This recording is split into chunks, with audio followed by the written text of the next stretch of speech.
Hello दोस्तों, जय Hind, very good evening. चलिए आज हम लोग समझते हैं हेपेटाइटिस के बारे में, क्योंकि आप लोगों ने पूछा था कि सर आप हेपेटाइटिस के बारे में बताइए। तो हेपेटाइटिस होता है क्या, उसको जानिए। आपको पता है हर साल 28 जुलाई को हम लोग वर्ल्ड हेपेटाइटिस डे मनाते हैं, विश्व हेपेटाइटिस दिवस मनाते हैं। किस लिए मनाते हैं? कि लोगों के अंदर हेपेटाइटिस को लेकर जागरूकता लाई जा सके और हेपेटाइटिस को फैलने से रोका जा सके और लोगों की जान बचाई जा सके। इसी कारण वैक्सीन डेवलप, और ये वैक्सीन जो है वो बहुत ही ज़्यादा इफेक्टिव है। अगर एक बार किसी शरीर में चला जाए तो हेपेटाइटिस होने की संभावनाएं बहुत ही कम हो जाती हैं। अब हेपेटाइटिस कितने प्रकार का होता है? मेनली 5 प्रकार का होता है, hepatitis A, B, C, D and E. आज हम लोग मेनली हेपेटाइटिस बी के बारे में पढ़ेंगे। हेपेटाइटिस बी होता क्या है, इसके लक्षण क्या क्या है, किन कारणों से होता है, इसका बचाव कैसे किया जाता है, मतलब ट्रीटमेंट क्या है इसका, और पूरी दुनिया में कितने केसेस हैं हेपेटाइटिस के, और हर साल कितने केसेस ऐड होते हैं, और इंडिया का स्टेटस क्या है, इंडिया में कितने केसेस हैं, सबको एक एक करके हम लोग जानेंगे। हेपेटाइटिस बी आपको पता है एक वायरल इन्फेक्शन है। ये वायरस के कारण होता है। जब वायरस शरीर के अंदर जाता है तो मेनली लीवर को अटैक करता है, लीवर को डैमेज करने का प्रयास करता है, लीवर को खराब करने का प्रयास करता है। और आपको पता है लीवर हमारे शरीर का बहुत ही इंपॉर्टेंट ऑर्गन है, जो कि बहुत इंपॉर्टेंट फंक्शन करता है। अगर लीवर डैमेज होगा तो शरीर में पचासों प्रकार की बीमारी शुरू हो जाती है, जो कि शरीर के लिए खतरा भी होता है। अब हेपेटाइटिस बी के कारण जो होता है, दो प्रकार की डिजीज होती है। एक होता है एक्यूट इलनेस, एक होता है क्रोनिक इलनेस, तीव्र बीमारी और दीर्घकालीन बीमारी। तीव्र बीमारी क्या होता है? मान लो अगर वायरस शरीर के अंदर गया, अगर वायरस शरीर के अंदर 6 महीने तक रहता है, उसके बाद वो फ्लश आउट हो जाता है, बाहर निकल जाता है, ऐसे केस में उसको बोलते हैं एक्यूट हेपेटाइटिस बी। अगर 6 महीने से ज्यादा रहे, मान लो वायरस शरीर के अंदर घर बना लिया, तो उस केस में क्या होता है, उसको बोलते हैं क्रोनिक हेपेटाइटिस बी। और एक एक्यूट हेपेटाइटिस बी जब होता है तो उसका कोई इलाज नहीं है। अगर आप डॉक्टर के पास जाओगे, डॉक्टर क्या बोलेगा?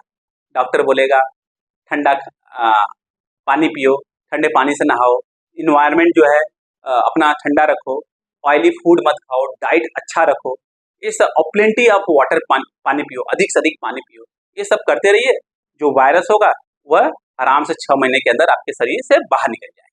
मान लीजिए किसी बच्चे को होता है, 6 साल 7 साल का बच्चा है, उसको होता है, आपको पता है उसका इम्यून सिस्टम बहुत कमजोर होता है। उसके पास, उसके शरीर में इतनी शक्ति नहीं होती है कि अपने आप शरीर से क्या करे, वायरस को निकाल सके। परंतु अगर आदमी को होता है तो क्या होता है, 90 to 95% केसेस में वह अपने शरीर से बाहर निकाल लेता है। तो आदमी के अंदर जो एक्यूट होता है उसको क्रोनिक बनने का जो संभावना होता है बहुत कम होता है, पर बच्चों में जो एक्यूट हेपेटाइटिस बी है वह 90% ज्यादा चांसेस होता है कि क्रोनिक हेपेटाइटिस बी में बदल जाए। इसी कारण आप देखते होंगे हमारे देश में यूनिवर्सल प्रोग्राम चलाया गया, जो बच्चा पैदा होता है उसको हेपेटाइटिस का इंजेक्शन लगता ही लगता है। समझ में आ गया? अब देखते हैं लक्षण क्या है। लक्षण होता है तेज बुखार आ जाना, वोमिटिंग होना, शरीर में दर्द होना, पेट में दर्द होना, शरीर में खुजली हो जाना, ये सब प्रॉब्लम, थकान होना, कमजोरी हो जाना, नींद ज्यादा आना, भूख न लगना, ये सब प्रॉब्लम, अगर ये सब प्रॉब्लम है तो समझिए कि कुछ तो गड़बड़ है। उस केस में होना क्या चाहिए? डॉक्टर के पास जाना चाहिए। डॉक्टर तब क्या करेगा? हेपेटाइटिस का टेस्ट लिखेगा या ब्लड टेस्ट लिखेगा, क्योंकि उसी से पता चलेगा आपको कि हेपेटाइटिस है कि नहीं है। और यही सब लक्षण मतलब एचआईवी का भी होता है लगभग लगभग। अब समझते हैं किन किन कारणों से होता है, वो बहुत इंपॉर्टेंट है। मान लीजिए कोई इंजेक्शन किसी ऐसे पर्सन को लगाया गया हो जिसको एचआईवी या हेपेटाइटिस है, और वही इंजेक्शन अगर आपको लगाया जाए तो आपके अंदर एचआईवी का वायरस या हेपेटाइटिस का वायरस होने की संभावना बहुत ज्यादा होती है, मतलब होती ही होती है। अब नाई नाई के दुकान पे गए, अगर यूज्ड ब्लेड यूज हुआ, आप यूज कर रहे हो, होने की संभावना ज्यादा होती है, क्योंकि पता नहीं किस पर्सन को यूज हुआ है, उसको हेपेटाइटिस था कि नहीं। अब डायलिसिस हो रहा है, डायलिसिस में भी होने की संभावना ज्यादा हो रहा है।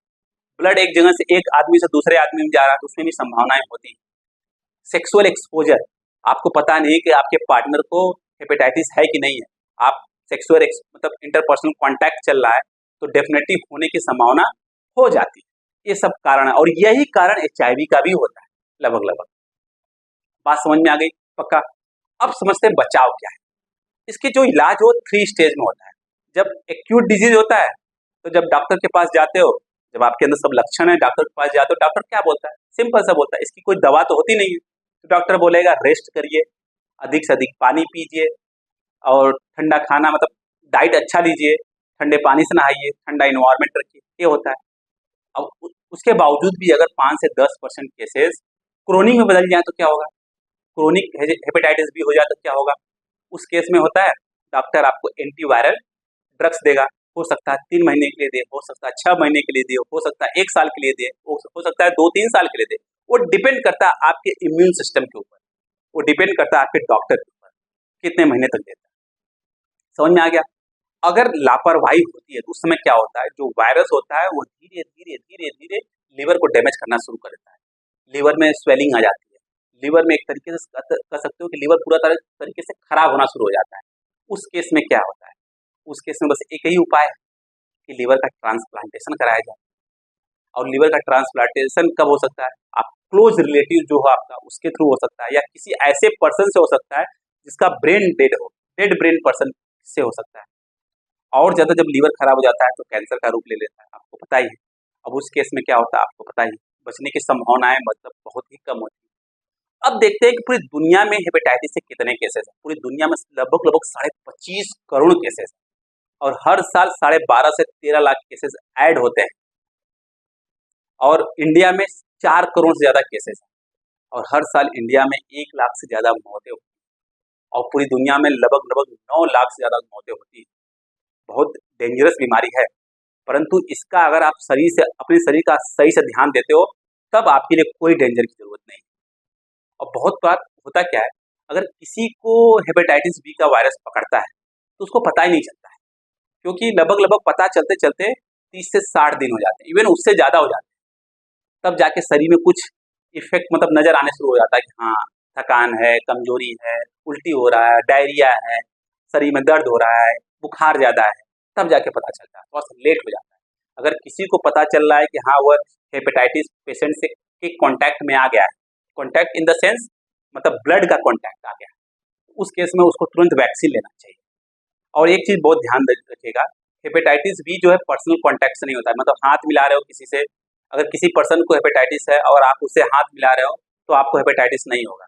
वो ब्लड के ट्रांसफ्यूजन से या सीमेंस के मतलब सीमेंस जब एक दूसरे में ट्रांसफर होता है उस केस में ही होता है सब। समझ में आ गया? पक्का?